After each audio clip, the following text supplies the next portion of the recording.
Hello, everyone. So this is Monday, 34th week of Ordinary Time. In the Gospel, our Lord points out this widow who catches his eye.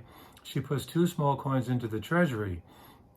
And he says that she's given more than all the other wealthy people who have given. So what's going on here? It's not the money issue per se, I would contend, but rather the generosity that he sees present in her heart.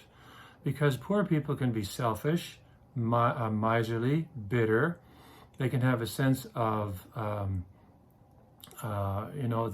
everything is owed to them. Rich people can also be very selfish and miserly as well. So this stuff crosses boundaries, monetary boundaries. So what's going on here? She's living the first beatitude.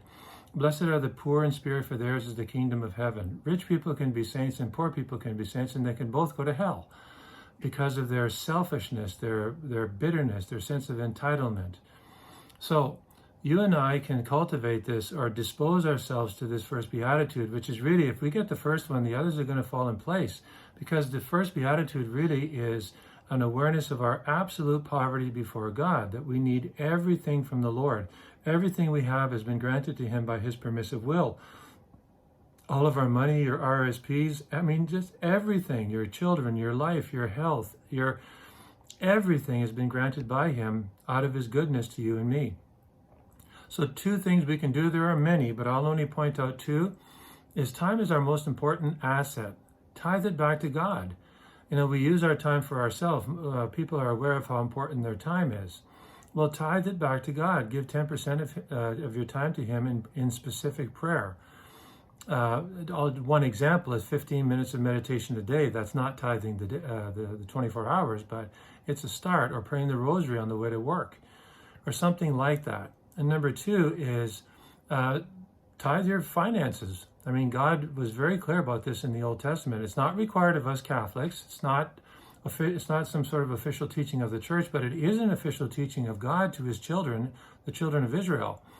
And if we tithe for the right reasons, we'll get a tax receipt and all that, and that's fine.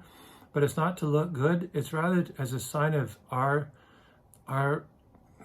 loving generosity. We want to be generous because God's been so generous with us. We want to manifest to Him our gratitude, our love, because He's so good to us. And 10%, if you give it, there's all sorts of